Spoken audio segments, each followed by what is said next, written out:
கடைசி வரைக்கும் பலனளிக்காமலே போகக்கூடிய பாவங்களும் உண்டு. 6, 8, 12 அப்படின்னு சொல்லக்கூடிய மறைவு ஸ்தானங்கள் அப்படின்னு சொல்கிறோம். அந்த 6, 8, 12 பாவங்கள் இல்லாமல் போனால் ஒரு வாழ்க்கையில் நல்லா இருக்கும் அப்படின்னா கண்டிப்பாக கிடையாது. எப்போவுமே ஒரு மனிதனுக்கு 6ஆம் பாவம் அப்படின்னு சொல்லக்கூடிய பாவம் கெட்டு போயிடக்கூடாது. கெட்டுதுன்னா அவருக்கு மிக கடுமையான ஒரு போர் அடிக்கக்கூடிய ஒரு வாழ்க்கை வந்துடும். அதாவது வாழ்க்கையில் ஒரு வெறுப்பு வந்துடும். காரணம், எதிரிகள் இல்லாத வாழ்க்கை ஒரு வாழ்க்கையா, வியாதி இல்லாத வாழ்க்கை ஒரு வாழ்க்கையா? யோசிச்சு பாருங்கள், நல்லா இருக்குமான்னு. அதாவது அவருடைய வாழ்நாள் முழுவதுமே சுறுசுறுப்பாக நல்லா பிரிஸ்காக அவர் சுற்றிக்கிட்டே இருந்தார்னா அது ஒரே மாதிரியான ஒரு அமைப்பு நல்லா இருக்காது, அது போர் அடிச்சு போயிடும். எதிரிகளே இல்லாத வாழ்க்கையும் இல்லை.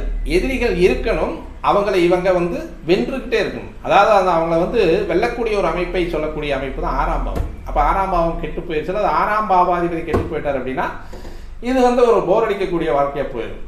என்ன சார், லக்ன பாவம் நல்லா இருக்கணுன்றீங்க, 6ஆம் பாவம் நல்லா இருக்கணும்? கண்டிப்பாக நல்லா இருக்கணும். 6ஆம் பாவம் தான் கரியரை சொல்லக்கூடிய ஒரு பாவம். அதுதான் நம்ம என்ன தொழில் செய்ய, அதாவது நம்மளுடைய தொழிலில் நமக்கான ஒரு ஆளுமை என்ன, நமக்கான ஒரு செல்வாக்கு என்ன அப்படின்னு சொல்லக்கூடியது 6ஆம் பாவம். 8ஆம் பாவம் கெட்டு போயிடுச்சு, என்ன சொல்லுவோம்? ஆயுள் இல்லை அப்படின்னு சொல்லுவோம். ஆயுள் பலம் கெட்டு போயிடுச்சு. 8ஆம் பாவத்தில் கெடு கிரகங்கள் நிற்கக்கூடிய ஒரு அமைப்பு அப்படின்றது நல்ல அமைப்பாக இருக்கும். ஆனால் 8ஆம் பாவத்தை கெடு கிரகங்கள் பார்க்கக்கூடிய அமைப்பு அப்படின்னு சொல்லக்கூடியது ஆயுள் பலம் அப்படின்றது குறைஞ்சு போயிடும் அப்படின்னு சொல்லுவோம். அப்போ அதுவும் ரொம்ப முக்கியமான விஷயமா இருக்குது. 12ஆம் பாவம் தூக்கம் போயிடுது சார். 12ஆம் பாவம் கெட்டு போயிடுச்சுன்னு வச்சுக்கோங்க, 12ஆம் பாவாதிபதி கெட்டு போயிட்டான்னு வச்சுக்கோங்க, தூக்கம் போயிடும். ஒரு மனுஷன் வாழ்க்கையில் தூங்காமல் இருந்தான்னு வச்சுக்கோங்க, அவனுடைய வாழ்க்கையை யோசிச்சு பாருங்கள்.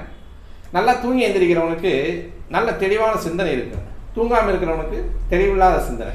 அப்போ என்ன, ஒன்று கோமா, அது நிரந்தரமான தூக்கமாக போயிடும். இல்லை அப்படின்னா தூங்காமல் ரெகுலராக தூங்காமல் இருக்கிறவன் ஒரு மாதிரி வித்தியாசமான மனநிலைக்கு வரக்கூடிய ஒரு மனிதனாக போயிடும். பைத்தியம்னு சொல்லுவாங்க இல்லையா? அப்போ 6, 8, 12 பாவங்களும் அந்த ஜாதகருக்கு தேவைப்படுது.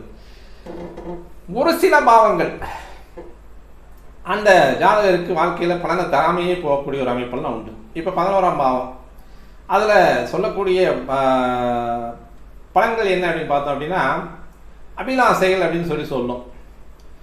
முதிர்கல்வி அப்படின்னு சொல்லக்கூடியது, முதுகலை பட்டங்களை சொல்லக்கூடியது, முனைவர் பட்டங்களை, ஆராய்ச்சி பட்டங்களை, மேல் படிப்பு அப்படின்னு சொல்லக்கூடிய அமைப்புகளை சொல்லக்கூடியது 11ஆம் பாவம்.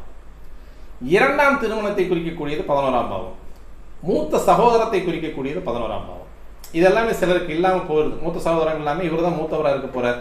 இப்போ மூத்த சகோதரன் இல்லை, பெரியப்பா பையன் தான் அண்ணன் அப்படின்ற மாதிரி போயிடும். அபிலாசைகள் நிறைய இருக்கும். ஆனால் அது எல்லா நேரங்கள்லையுமே நம்ம அதை அடைய முடியாது. அது சில நேரங்களில் கௌரவ குறைச்சலாகவும் இருக்கும், மாண்பு இல்லாத ஒரு விஷயமாகவும் போயிடும்.